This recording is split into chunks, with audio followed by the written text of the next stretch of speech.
We are good to go. Okay. So we can start? Yes. Okay. Good afternoon, gentlemen, and welcome to our seminar, a men's program, where we are discussing debunking socially constructed myths on masculinity. We've had a wonderful week with Pastor Sikhumbuzo Dube, and today is the last day, and I hope that we will be blessed as much as we have been blessed during the week. Just remember that this live stream will also be available after this broadcast. And I'll just want to invite you to share this broadcast with so many men out there so that we can grow as men and debunk some myths, especially myths that affect us as men in our capacity to grow.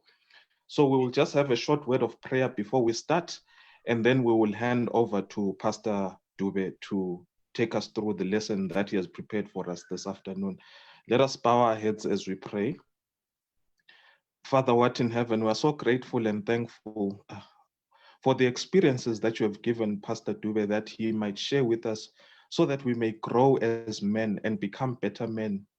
And we pray, dear Lord, that you may be with him as he speaks today, and that we may grow, that he may be inspired by you, dear Lord. For in Jesus' name we pray, amen. Amen. We hand over to you, Pastor Dube. Thank you very much. Welcome, gentlemen, for joining this very afternoon program, which is a very important. Thank you for the introduction, Elder Tshuma, for that wonderful way of introducing our afternoon program. It's a very important program that we are having. And now we are going today to get to a stage where we bring solutions, because we have been highlighting problems throughout the week.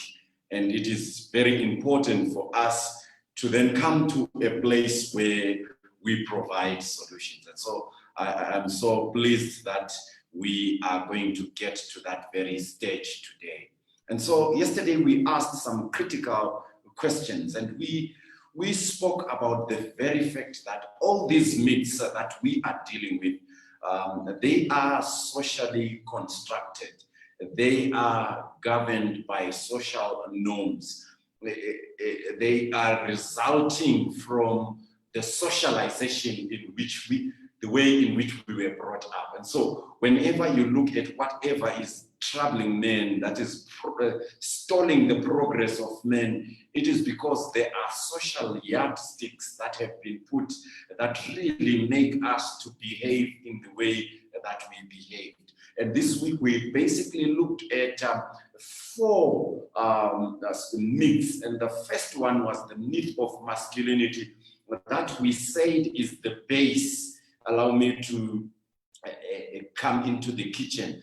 The base for the pizza that we are having is the masculinity myth, upon which the cheese, upon which the tomatoes, the mushroom, the chicken, whatever is going to be spread. So the base of all the myths that are troubling us, as we are thinking, debunking all these myths, the base of all these myths is the myth of masculinity. So while most of these are handed down to us socially, most of these are handed down to us socially, we are participants in the building of these myths that eventually become a part of us. So these myths eventually become a part of us because we participate in the building up of these myths. So now, as we are heading towards really debunking these myths, every person has a unique story that makes up his life. And so yesterday night I said these stories are the threads that weave into the story of our life. I mean, the threads that weave into the story of our life are these socially constructed myths. And so I just want us to notice that it is it is not going to be an easy thing to try and debunk this, because we are socialized in that way. We have grown up in that way, and if I have been raised knowing that in my sadza I put salt a bit, and then somebody comes and says, no, we shouldn't put salt in that maize meal porridge. No, we shouldn't put in that thick porridge, in that sadza, we shouldn't put salt. That person is speaking from his socialization, and I will be speaking from my own socialization. And so, because somebody has said no salt, because he has been raised with the aspect of no salt, then it will be a difficulty, because we are kind of rearranging, looking at the same maize meal, looking at the same thick porridge, looking at the same sadza. We are saying, let us cook it differently. So this is the process of reauthoring these meats. What we are saying is that we are not taking the sadza and throwing it out through the window, not at all. But what we are basically doing, we are taking the pap and we are changing the way it is prepared. We are still consuming the same pap, but then we are changing the way in which we are going to look at it. And we spoke about the myth of masculinity, which is the base of all the myths. And then secondly, we spoke about the myth of which says boys don't cry. And we spoke about the myth that fatherhood is manhood. And we spoke about the myth that says men are dogs. When you look at these four myths, they have destructive elements. They basically have destructive elements.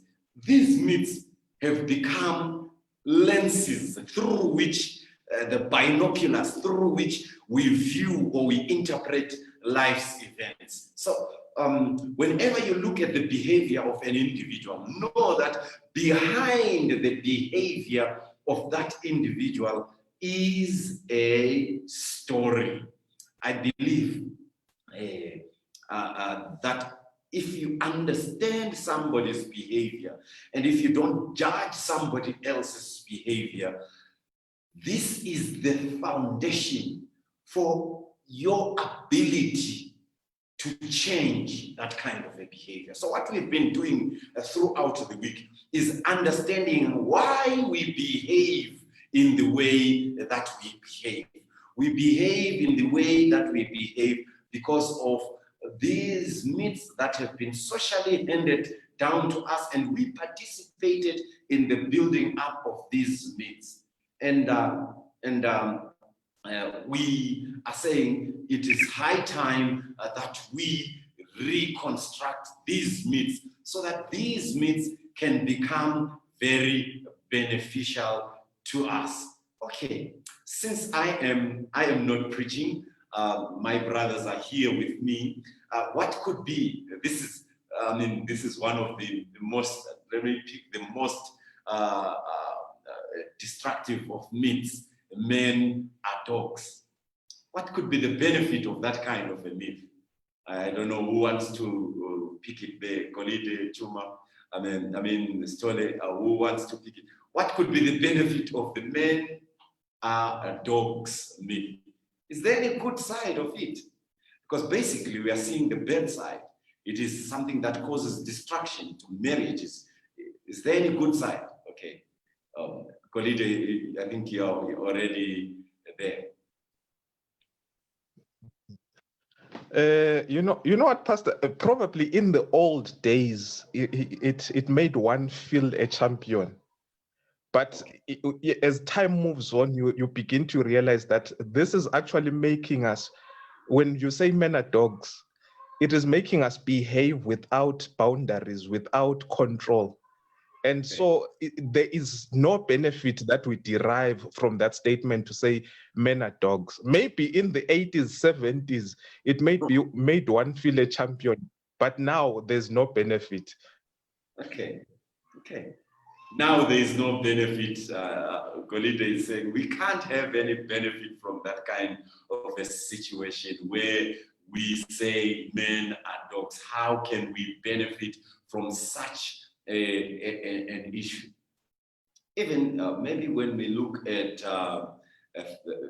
fatherhood is manhood, and when we look at boys don't cry, and when we look at the myth of masculinity, probably we could say there is no benefit from this, but this is how we have been socialized to an extent that the incorrect has become the norm. It has become more like the norm. It has become more like the standard of doing things, the way we want things to be done.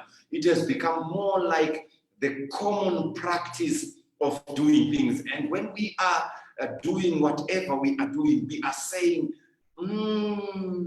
men are dogs, and so we have to behave in the manner in which we are behaving. There is another comment there that is coming from our chat box, and maybe let me read a very wonderful comment there that talks about this. This comment is saying, I think if we are to look at the dog's behavior generally, there appears nothing positive that we can take home.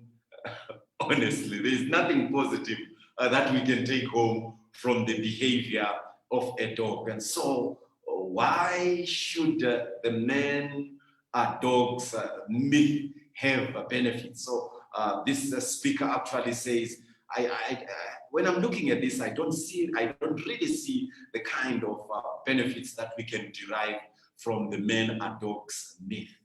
But then now let us step over into trying to rewrite these myths and have some things that are positive from these myths. And I guess all of us are wondering, what good can come out of Nazareth?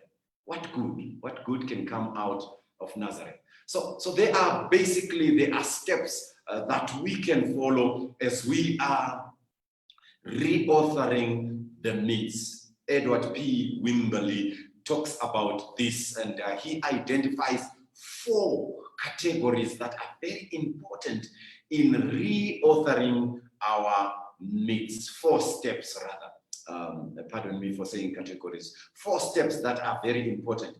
Step number 1, identify the themes that make up our personal myths. Okay, let's take the myth of masculinity, for example. What are the themes that come out there? The themes that come out from the masculinity myth is that we are supposed to be strong. We are supposed to be hard. We are supposed to be virility shows that we are real men. We are supposed to have this sexual prowess. We are supposed to be strong. So those are the themes that really come out from the masculinity myth. Maybe looking at the boys don't cry myth, it also says you don't need to seek help. Your tears are not supposed to be seen. You are strong. Remember, men don't cry. Boys don't cry. If you complain about your challenges, you are being sissy. These are the themes that are coming from the boys don't cry myth. And then when we come to the fatherhood is manhood myth, we are saying for you to be a real man, it means that every woman that you have sex with must have a child, because you are a real man. So if you cannot impregnate an individual, then you are not a man. If you don't have a biological child, then you are not a real man. So the fatherhood that is a manhood theme actually says we derive our manhood from having children. So these are the themes that are coming from the manhood, these bits. So as you are rewriting, step number one, it is to identify the themes. Let's identify the themes. And then step number two, we make an assessment of the influence. We assess the influence of these themes on our lives over a period of time. How has these themes affected us over a period of time? Maybe we can just pause for a moment and let me ask a question there. The question that I would ask is, okay, how have these themes affected us over a period of time as men generally, maybe not speaking in personal terms, but how have these myths affected us? And these themes that are inside this, how have they affected us over a period of time? And how have they affected us as men? Let's just look at that. What are your thoughts on that? Let's share. How have these themes affected us? Well, Mfundisi Mina, you know, there are times when you want to cry. And you really can't cry. You want to express the pain that is in you. But because there's this myth that says boys don't cry, you then sit there in your corner with your pain. And what it has done, it has sent most of us down the path of stress or depression. Okay. So you look at, we've gone down the path of being violent. Now, instead of dealing with the pain, we become violent. And we become also suicidal. So we've been affected in so many ways. You wonder why you've got an angry society of men. It is because some men did not cry when they were supposed to cry. Some men did not become vulnerable when they were supposed to be vulnerable. So for me, those are the effects of, you know, the myths that we've allowed to take root in our society. Beautiful. Beautiful, beautiful. So, so when somebody comes and says you should cry, then that person is saying step out of the society and do something else that's different. And when they say that kind of a thing, then it becomes a bit of a challenge, because now you are being asked to do that which is not all right. When somebody says, you need help, you need to go for counseling, why don't you consider counseling? Maybe it can help you to offload all the baggages that you are having. When somebody says that kind of a thing, for a man to go and sit in front of a counselor, it becomes a bit difficult. I will share a personal experience. At one time, I was deeply in pain and so much anguish and sorrow, and I am a pastor.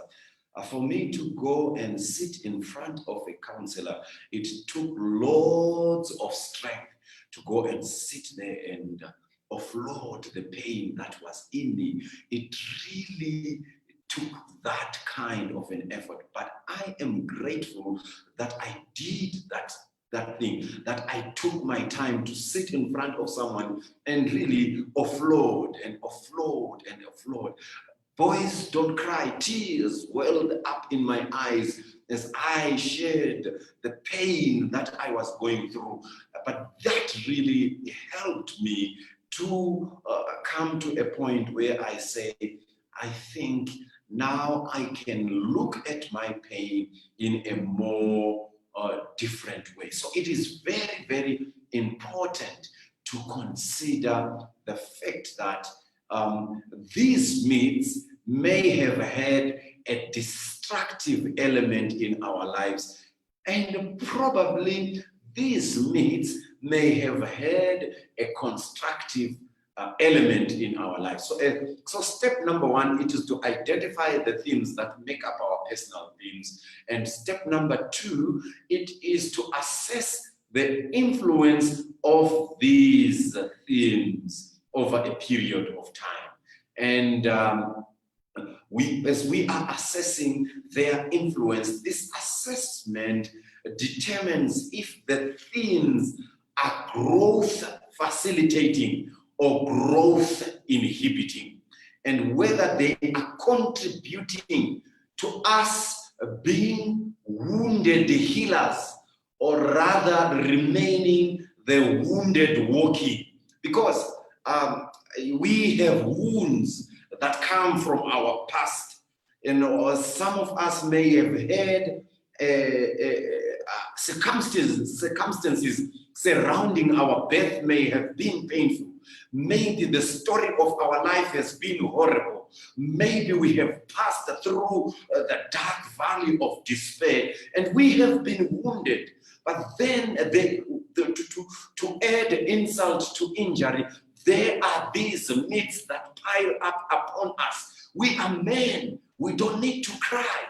Men are dogs. All those myths are piling upon us. And so these myths have come to a time where they can be growth inhibiting. The themes that are at the base of these myths may be growth inhibiting, but maybe they may be growth facilitating. So, number one, we identify the themes that really make up our personal themes. And number two, we assess the impact of these themes over a period of time. Have they been growth facilitating or growth inhibiting? Have they been helping us to be the wounded healers? Those who have wounds, but they are also facilitating the healing of others, or they are making us to be the wounded walkie. Number three,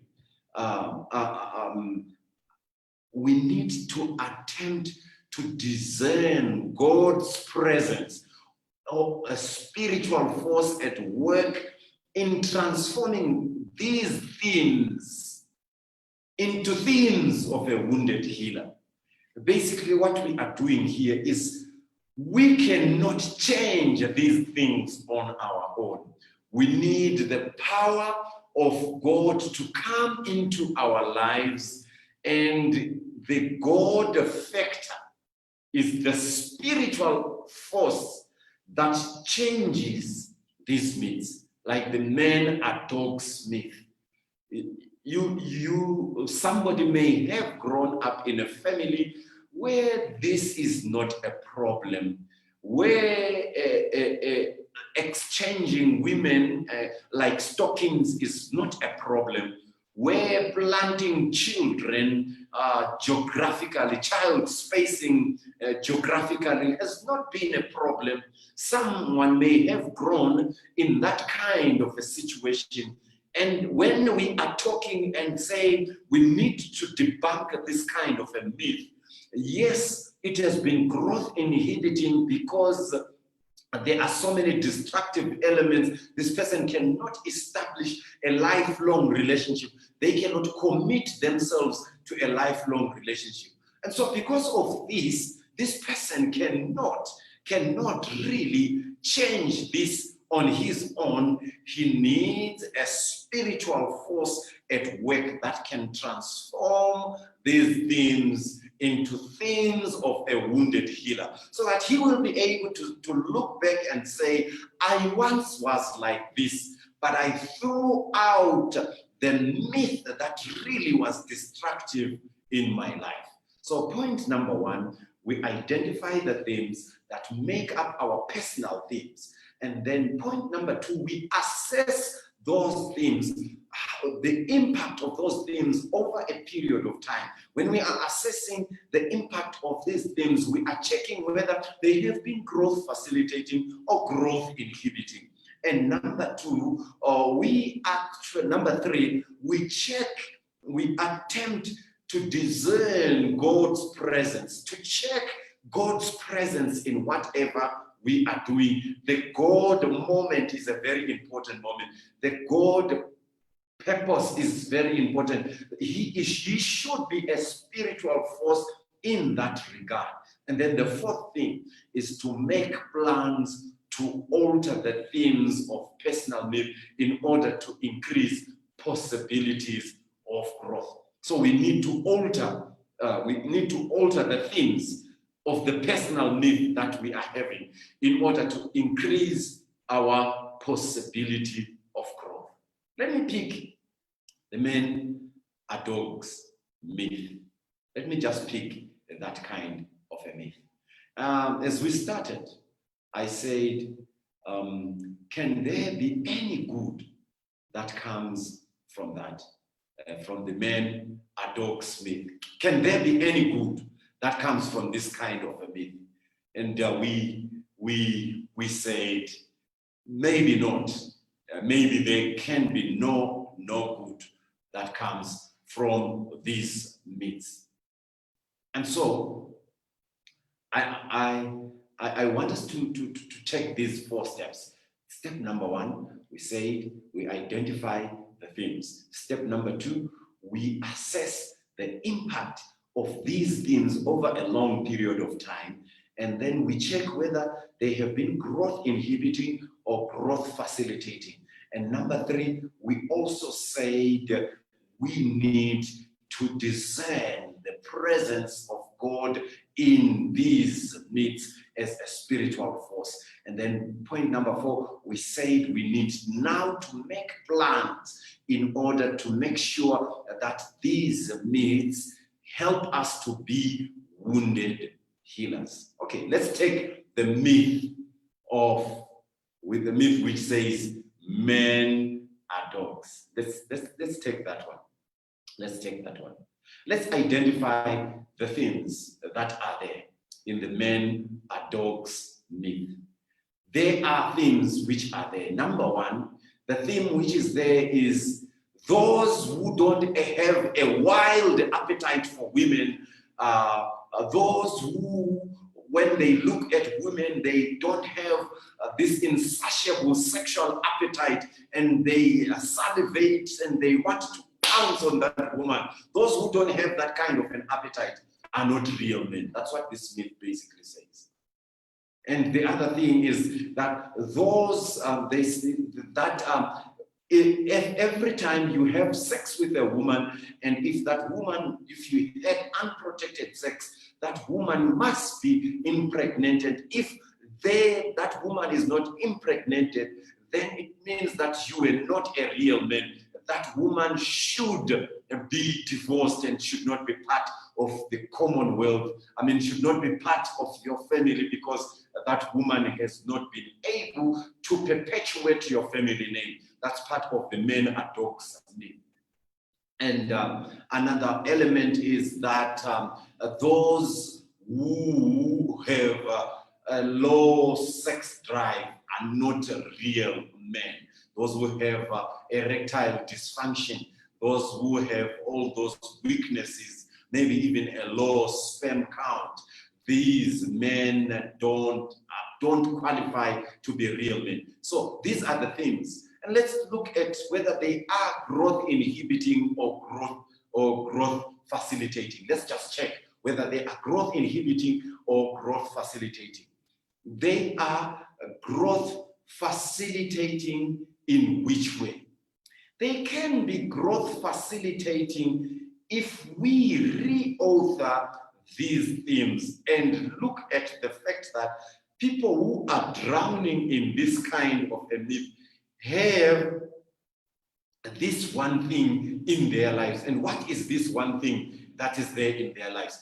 This thing which is in their lives is the fact that they are so loving. The problem is that they give love to the wrong people. They should be giving love to one person. So they should be drowning their wives in love. If ever we are to utilize this myth, we are to utilize it in one person. My wife should be the one that is saying, this is my personal dog, not everybody else's dog. He is not a dog for everyone in the community. He is a dog only for me. So this person has this yearning, this love. He has good marketing skills. He has good, powerful skills that he can use. But unfortunately, he is using these marketing skills in a wrong place. We are reauthoring the men are dogs myth. I hope we are together. If you have a comment, you can actually come in, because I'm not really preaching. And so the God element right here, what is the God element? What is the God element right here? The God element right here is that, God, I want to hand over my passions to you. Help me. I can't. I have a problem. Whenever I see women, I pounce on them. I consider every woman as a candidate for sexual intercourse. This is what I consider. So we are trying to reauthor this kind of a myth. We're trying to reauthor. And then, what plans should I make? Okay, what plans should I make if I have a problem of this myth? Maybe we can contribute. What plans should I make if I have a problem of this myth? What plans should I make in order to be able to alter this myth? What plans should I make? What is it that I should do? Yes, yes, you can contribute. What plans? Or both of you? Well, yes. Okay. Maybe I've said much. Can I allow the other participant to comment first? Okay, Livington, you can comment. What plans can I make to alter this myth? What plans should I make in order to alter the men are dogs myth? Yes, it's your time, Livington. Nyangena angezi ukuthi kukhulunywa ngani. Okay, okay. All right, thank you. All right, okay. Tshuma. Okay. So one thing that I've learned is what occupies you keeps you busy. Now, if looking at women keeps you busy, that is your occupation. So what can I do not to be a dog, not to be consumed by this thing of chasing many women? I should put my energies in being occupied by chasing my one and only wife.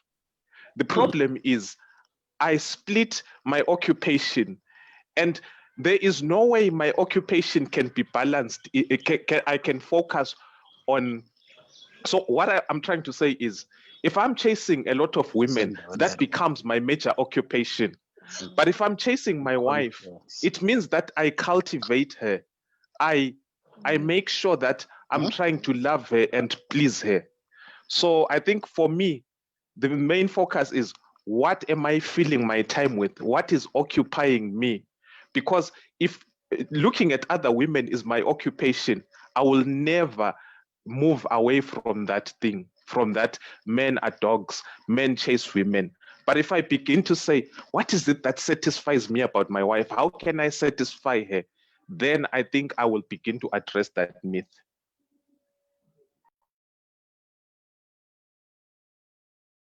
Very, very important element that you've actually raised there.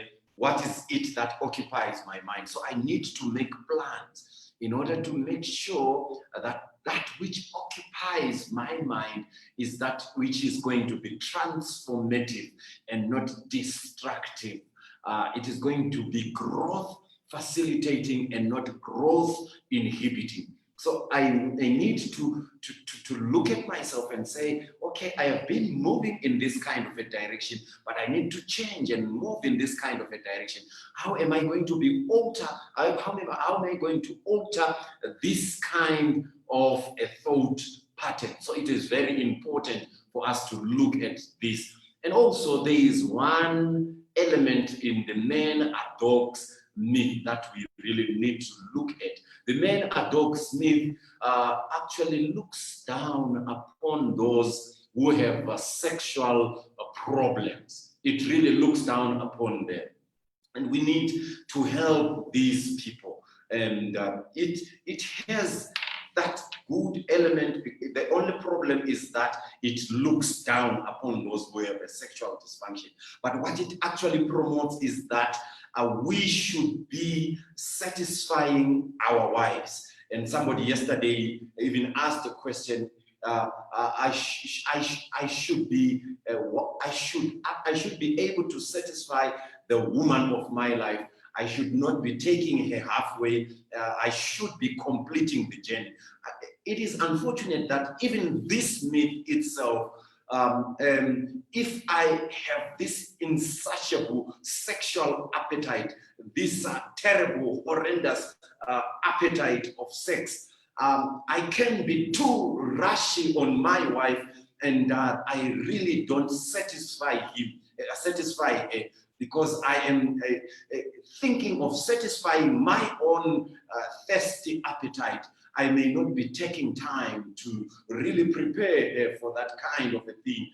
I will be abusing her each time we go to bed. I will be a problem because I am not really getting into the depths of satisfying my wife.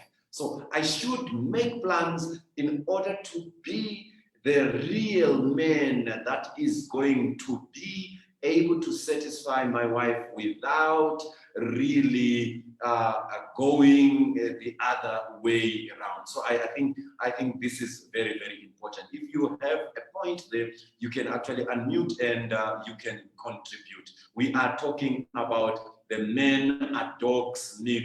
How can we alter this kind of a thinking pattern that is there?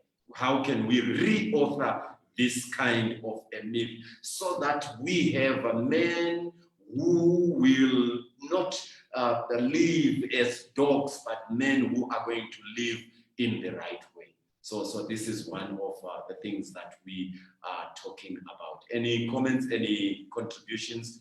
Feel free to really come into this discussion.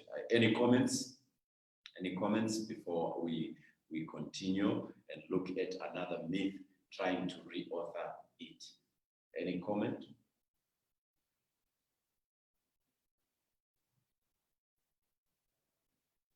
Okay, I think I will continue in the absence of okay, there's a hand. Okay. Yes. Okay, I'd seen a hand. Okay, all right, let's continue. Okay. I will continue in the absence of the comments. The other thing that really makes these myths very difficult is that we are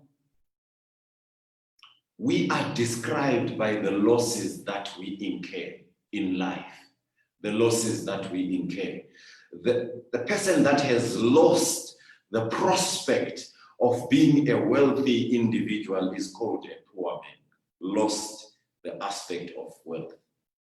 A person who has lost morals and is taken down to the streets is called a prostitute, lost morals. A person who has lost the dignity of valuing his own property and then he breaks into the houses of other people is called a thief, lost the morality of valuing that which you have and envying other people's things. A child who has lost parents is called an orphan.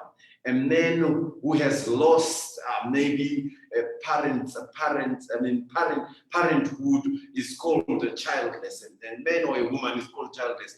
A child who has never done well at school, who has lost that capability of handling matters, intellectual matters, is called dull. So we are defined by the losses that we incur. So as we are reauthoring these myths, we ought to take into cognizance the myths, the losses that we incur and how they have impacted us and we redefine the losses that we incurred in a way that really satisfies us. I will just pick a personal challenge that we spoke about in the week, the issue maybe of childlessness. What I can basically do in order to redefine fatherhood, for me, a limited definition that is actually soiled by traces of pronatalism sees a father as a masculine biological offspring producer. It reduces him to being a male animal that is connected to a child by maybe a sexual relationship with a female species. It promotes the irresponsibility of those whose virility results in the birth of children. So this is a limited definition. This is a limited definition according to me. However, to me, a father is one who is able. A father is somebody who is able. A father to me is somebody whose shoulders are broad enough to carry those who are hurting without complaining. What I have actually done is to redefine this myth of fatherhood is manhood. I have actually said, maybe I don't have the prospect of being a father, but how can I be a father?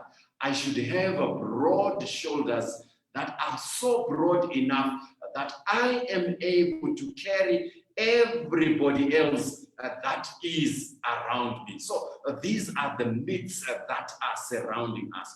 And so we have shared the myth of masculinity. We have actually shared the myth that says boys don't cry. We have shared the myth that says fatherhood is manhood.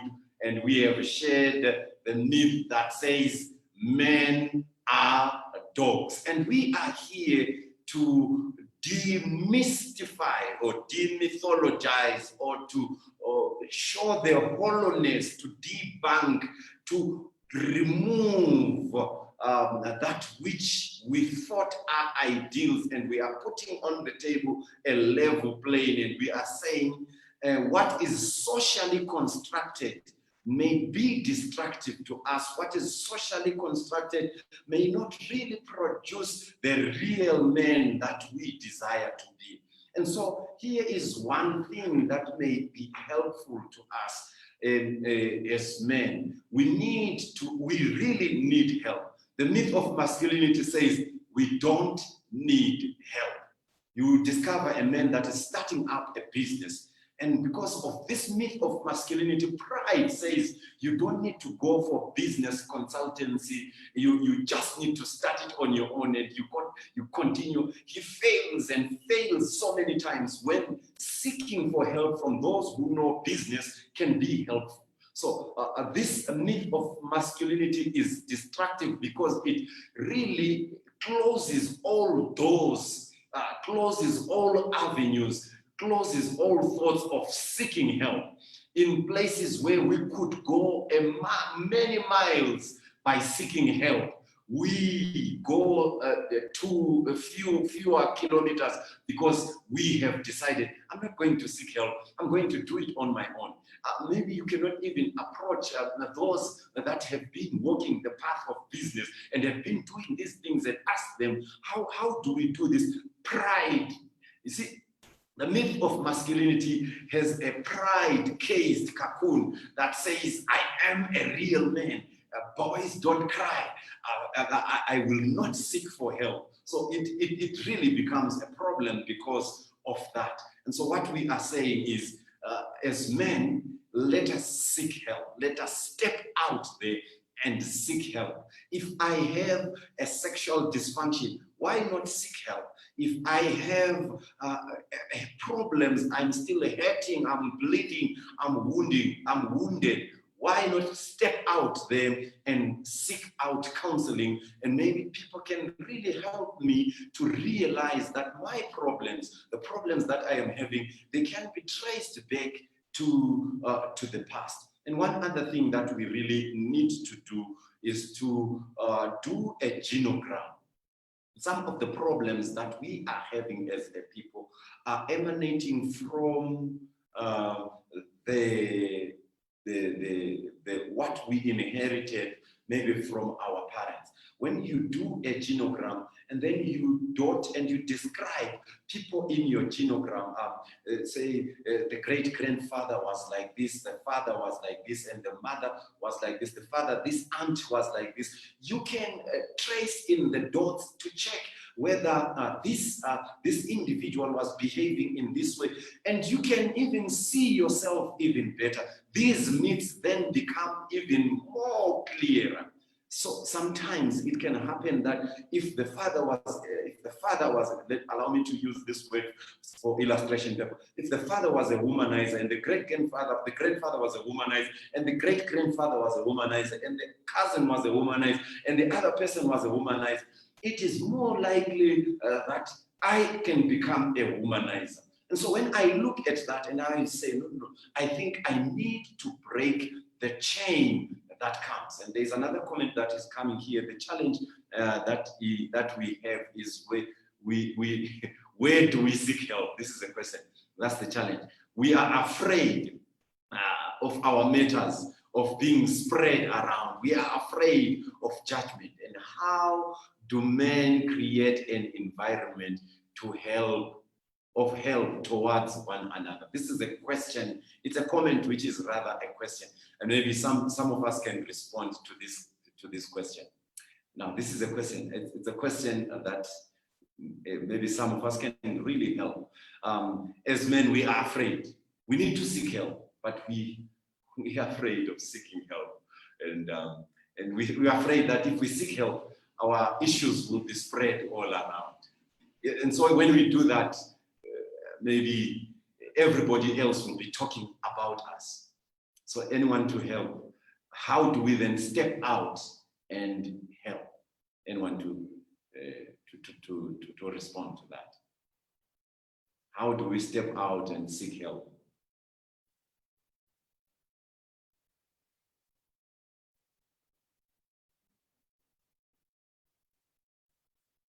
Any response to this question before I take it?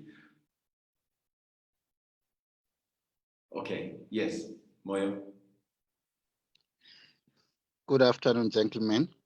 Afternoon. It's a very big challenge that we are not able to talk to other men with regards to the challenges that we're facing. Okay. It's because we are in competition as men. We have an attitude of trying to prove that I'm a better man than the other person. When a colleague has told me in confidence that he has challenges in his home, I carry that to my partner, who will carry it to other people. So the issue of confidentiality is the one that is lacking amongst men. So what is needed is, as men, let's have a practice of going out kuma groups awe amo, and we talk about manhood. We talk about those issues that we cannot talk about when we are in church. We create an environment out there which will create a bond of brotherhood. Then if I'm able to keep Dube's secret in me, I will be able to be trusted by him. By so doing, it creates confidence from one man to the other. Then we'll be able to share our challenges. Because currently, even in church, feminism has crept through other departments, other ministries in the church, and we are failing to handle that situation. So we need to unite as men. We need to stop the notion that we are strong. I'll give an example. If all of us, we can be honest to ourselves, we are not the most influential people in our homes. Okay. Because your wife can tell your child to be a vendor and sell tomatoes. You tell your child that he should be a doctor and he chooses to be a vendor. So now we need that unity among men. Sibuyele kudala amadoda ayesiba nedale ayehlala khona xoxa indaba zamadoda ezizahlala esibayeni ezingasoze zize ekhaya. Unfortunately, angazi ukuthi silahleke kuphi kumbe into zesilungu esezisilahlile. We need ukuthi sithi go back, sibuyele emasisweni, then we'll be somewhere ngempilo singobaba. Thank you. Very important points there, Brother Moyo, that you have brought. I appreciate that. We really need each other as men. And coming into this kind of a forum is a good starting point. And maybe moving further, we can really help each other in this regard as we are looking at issues that have to do with our being men. And also, every man must have an accountability partner that really helps him to be advancing in the pursuits that they are having in their lives. And maybe this is another subject for another time. And when I have an accountability partner, this partner is going to be helping me to make sure that I don't go over bounds. I will be continuing to really grow in my area that I want to be growing in. And so it is very important. So fear to go out there will not really help us. It will even be more destructive than keeping. It's growth inhibiting. These myths become growth inhibiting, but what we want to do is that we come to a stage that is growth facilitating. This has been a lovely week with you, gentlemen. If there are any other comments, I will entertain those comments as we conclude. Any comments, any questions? This is the end of our session for today, and it has been a lovely week. I just want to thank you for the time that we've had together. I was hoping my host, Pastor Dube, was going to be in, but he seems to be not connected. I think he has connectivity challenges today. In the light of that, I just want to take time to thank you, gentlemen, for tuning in this whole week as we were discussing these pertinent issues. If there are any comments, I will entertain comments, questions, I will entertain them, and we will come to a close of our program. Any comments, any questions? Any comments, any questions? I just want to thank Untitled Moyo for his comments, for creating an environment for men, for us to speak to one another. Because, sometimes as a man, you don't have all the solutions to all problems. Yet there's another man who would have experienced exactly the same challenge that you are facing. And if that man could help you cross that bridge where you are struggling, because he has experienced it. Paul talks about saying your experience is good for other people because you will help other people. And so our experiences are not for just for the fun of it, but our experiences are also for the benefit of men to come. I remember when I was in my late 20s, there was a retired pastor who used to call me and sit me down, and he would tell me, you have made the mistake here and there, and this is how you can improve. And I will always be grateful to that old man because he helped me overcome a lot of things. He taught me a lot of things, and very few men are available who will do that same thing to help you and point you in the right direction. Thank you. Thank you very much. Thank you for that one. Elder Thulani, your hand. Okay, thank you so much, Pastor and the leaders in this conference. I really appreciate the lessons that we have learned thus far. My small comment is on the issue of the systems that are there in the church to support young men. Okay. Man who just commented now said you used to have a pastor who was his mentor. Now, in these days, we don't have mentors because people are spreaded everywhere. I want to thank this arrangement that we realize that we cannot meet, but at least we can meet via internet. I encourage that these platforms can be reachable and available to many so that we can try to create these support systems, because really there is no nurturing systems which are nurturing men. I'm 35 years old. I've never been to a men's conference. So you understand how much damage it is for our generation and the people that are coming after us. So there is no system. I'm glad because Mr. Moyo is actually my support system, is my mentor.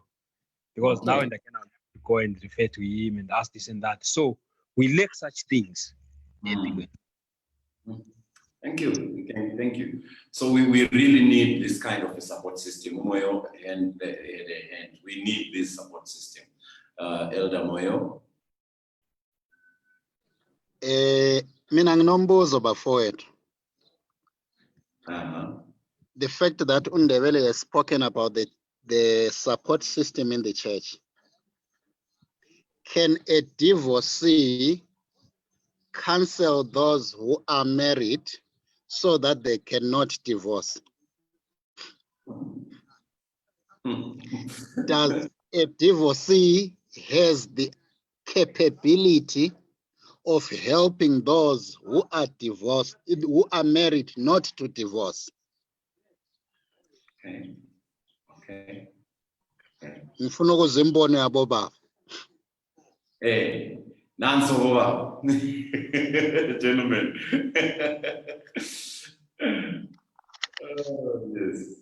Yes.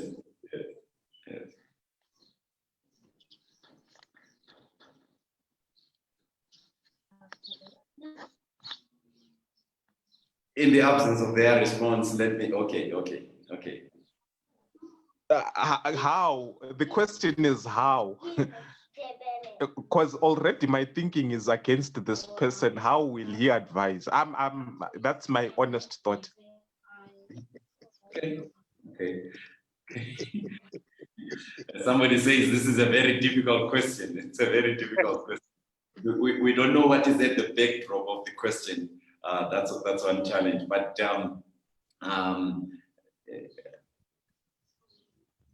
Can I answer that? Can I try to come close to that? Yes, come through. Jesus is the Lamb of God, which takes away the sins of men. For him to be able to tell us not to be led into sin, it's because he's experienced in this sin. He knows it. That's why he doesn't want me and you to go into this sin. Okay, let me not go far. Okay. I think umuntu odivorcileyo uyayazi indlela yedivorce, ama-impact wayo, ama-consequences ayo, before and after. So when he sees me trying to think that, okay, it's better after, I think unayi-ability ukuthi angitshele ukuthi ndoda lapho mikhona, I think kusesengcono kunalapho soba khona ekugcineni. Umbono wami. Okay. I think I was going to speak maybe in the same light of the last speaker, Uguti.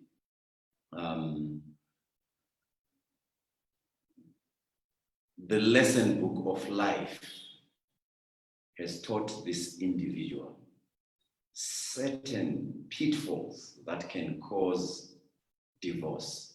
And so learning from the lesson book of life, depending on the person, I mean, also that depends on the person. if this person has a teachable spirit and has been taught by this experience and has reauthored his experience, he can be a good a tool in helping those contemplating divorce, because he knows the effects of this. He has passed through that kind of a difficult situation. So it all depends on the person. Yebo Moyo.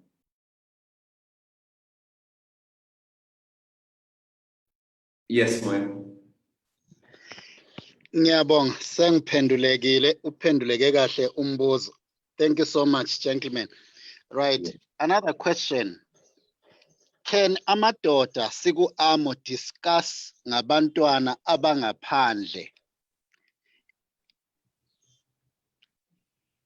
Okwesibili, njengamasala, I'm asking this question nge-context yokuthi i-conference lay ingathi inabantu abangamasala. Sinabo yini abantwana abangaphandle? Njalo, can such a subject ibe a topic esingayidiscussa singobaba siku-amo? Then sisale siloke si-qualified to be nominated as elders. Okay. All right. I get that question. Umbuzo lo ubuza ukuthi umntwana ongasiyo waphakathi komtshado. Let me get the question right. Kunjalo masithiwa ngaphandle kwesikutshoyo. Right. We have situations ezamadoda abanengane before they get married. Okay. Ingane leyo ibizwa njengengane yangaphandle. Okay. Namadoda athi eseshadile abe nengane ngaphandle out of wedlock ibizwa ngengane yangaphandle. So engikubuzela ukuthi it's not official ukuthi lo ngumntaka Moyo. In the church siyakunyenyeza. Okay. Lo mntwana lo ma umbiza njengokuthi ngwangaphandle abe sekuzwa yena kumphatha kanjani. Let's say usekhona la enkonzweni. Okay. Such subjects sizhandla kanjani? Do we have the prowess to handle such topics as a church, as ministries in the church? That's the angle engifuna ukuzwisisa ngayo. Okay. Right. I may not respond for the church, so to speak, but I'm responding from a personal perspective. It calls for tact to talk about such a delicate subject. Like what we've been discussing this week, these are delicate subjects, and that is part of those delicate subjects. As we don't need to injure umntwana wangaphandle lo osebandleni kayisuye owazenza waba umntwana wangaphandle. Ngumzali wakhe owangena kuloko, kodwa usephakathi kwebandla kakumelanga ukuthi alimale ngaloko.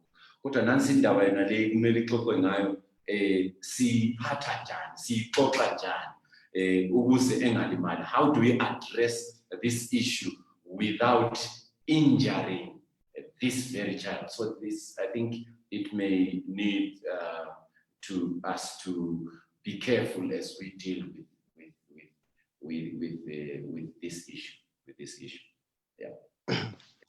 I also think the counseling for the wives is also important in this instance, because if the wife is not counseled properly and prepared for such matters, because abanye abantu, they are delicate, and so we need to tread carefully. Not to say this should be hidden, but before it is revealed, there should be counseling, there should be proper teaching, so that by the time it is revealed, this person is in the right mindset and in the right frame to receive this news.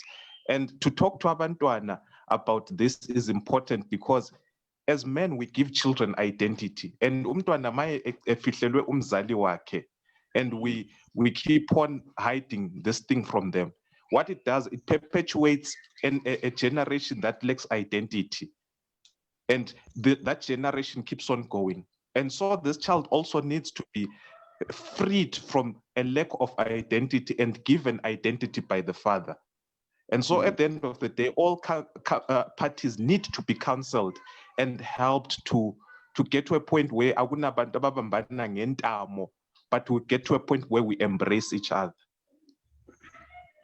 Thank you. Thank you. The aspect of counseling is very important as we discuss this as engineers. Thulani had already unmuted there. You can continue. Yeah, interested kakhulu embuzweni obuzwe ngobaba Moyo laphana ukuthi I think his first approach was, can we discuss about such kids and we remain credible enkonzweni? Yeah. And then credibility, discussing about this. I mean, can we discuss about any other sin and remain credible? I mean, that is where maybe I may be lacking understanding to the question, which is, can we discuss about certain things and remain credible? Or should we do certain things and remain credible? Is it asking on doing that kind of a thing? Because discussing is another thing. We can discuss this thing and still remain credible. But maybe doing this thing and then remain credible members may be a challenge. Doing is another thing, but then maybe discussing about this thing and trying to help the church to understand is another thing. Maybe is it about discussing, or is it about having children outside wedlock? Okay, bazalwane. Umbuzo ubusuka ekutheni ngike ngafika kwenye inkonzo. Kune men's talk. Okay. And the facilitator, he was married to a certain woman, right? Okay. Before he got married to this woman, ube nabantwana ababili from two different women. Okay. Umama naye enomntana akhe from another relationship. Okay. Now he brought this wenza yaba disclosure in front of men. Okay. Ezoletha a topic, then amadoda aqala ukukhuluma ukuthi mina nginaye, mina nginama challenges anje. Amanye amadoda azakhuluma ukuthi mina ngine 5 out of wedlock. So i-context enjalo yaphuma amadoda ayidiscussa ewodwa esotha umlilo. I-session yamadoda kuntambama ngithi. Leo talk ayizange ibe yi-talk eyaze yafika nenkonzweni. Yaphelele emadodeni anikezana amacebo ukuthi ama-situation anje uwamaneja kanjani ma sekwenzakele. I-challenge eba khona ukuthi enkonzweni sisuka si-adopte i-holier thou attitude. Then thina esisuka sibe strict kakhulu, yithina esiyabe sinama problems adlula laba abanama problems amancane. So as men, we need to be brothers keepers. Sikwazi nokudiscussa ama issues are sensitive sisodwa, so that njengoba uChuma ubesitsho ukuthi ma ususiya naye ekhaya amadoda sekuhlomisile usiyayidisclose kumama ususazi ukuthi sengihlonyisiwe ngizayihandla ngalindlela. Ususazi ukuthi ma ichisa ngingabhoda nayo kumalume or ngingabhoda nayo kumfundisi kodwa i-credibility yami isalilokhu intact. So those are some of the things esimele sithi ake sizilethe sizidiscusse singobaba. I was so impressed. Those guys bebengamadoda enkonzo SDA ngahamba ngangivakashile kuleyo nkonzo for about 6 months kwaba naleyo session. I was so impressed ngoba izikhathi eziningi even masiya kuma nominating committee mase kudingwa uchurch elder, kudingwa uchurch elder omsulwa emehlweni ethu, kodwa ma ususithi uyadiga deeper uzabona ukuthi hey kunzima la ekhaya. Uzathola ukuthi nepassword kankosikazi kaelder okuthiwa nguye omsulwa yaziwa ngubaba umfazi akayazi ipassword yefoni yakhe. We have such situations ukuthi lo ndoda esimbona enguye right, one wife enabantwana from one lock kuzethwa ile in wedlock, kodwa he is an abusive husband to the wife. We don't bring that. Ma bangabakhona abakulethayo sesithi thina it's now a test of faith. So all those things as obaba, as leaders kuma churches, aswaletheni ku platform yabo baba, sidiscuss, sizibone ukuthi zihamba kanjani, ukwenzela ukuthi sikwazi ukuthi sibe ngama brothers keepers. Okwenza singabi ama brothers keepers ukuthi mina ngiba ngcwele kulo Tshuma, uTshuma abe ngcwele kulo Ndebele, uNdebele abe ngcwele kulo Dube. By the end of the day, sesilimaze ibandla, sesilimaze ne-administration yebandla. That's my opinion. I stand to be corrected. Thank you very much. Thank you very much for that one. I couldn't have put it any better than you have done. I want to thank you for your openness. And these are dialogues, conversations that we really need.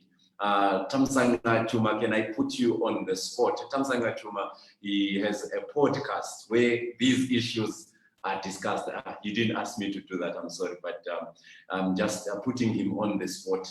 Ukolide FM, he has these issues that are discussed on a weekly, on Fridays, family life issues that are discussed. And I'm posing a challenge to him on his podcast that he may put men's issues there besides the other family life issues. And I think that can be a very beneficial issue to the listeners in that podcast. Gentlemen, it has been a pleasure to be together this whole week discussing these myths and trying to have a way that we can debunk these socially constructed myths. It has been my pleasure to be hosted by Bulawayo East District. I'm so grateful for the time that you have given me on your platforms, or Facebook platforms, and on this Zoom platform. May the Lord richly bless you. I will hand over to Thamsanqa Tshuma, who is our stand-in platform manager for today, who is our platform manager for today. No, thank you very much, Pastor Dube. We have been blessed very much, and the comments that came from the men, I just want to say thank you, men. You've really opened up our minds, and I wish we could have more dialogues like this as men. And in our own corners, let's go out there, let's influence change, let's influence better Christian men, let's influence men who will stand up in the place and ensure that these men are connected to God. Thank you very much, Pastor Dube, and may God bless you in your ministry. May you continue ministering to so many men out there. We need to hear these things. And in closing, I'll just ask Elder Moyo to give us a closing prayer. Baba wethu osezulwini siyabonga Jehova lomsanga siphose impilo. Sibonga Jehova lomsanga leli thuba lokubana senze introspection ngezimpilo zethu singobaba. Sihlomise Jehova lomusa sikwazi ukubana sithungamele imizi yethu ngobuqotho. Sikwazi ukuba ngama leaders nasenkonzweni aqotho. Kukho konke Jehova lomsa sicela silungele ukuya ekhaya ezulwini ngoba sesiphila esikhathini sokugcina. Ngegama lika Jesu Kristu siyakhuleka. Amen. Amen.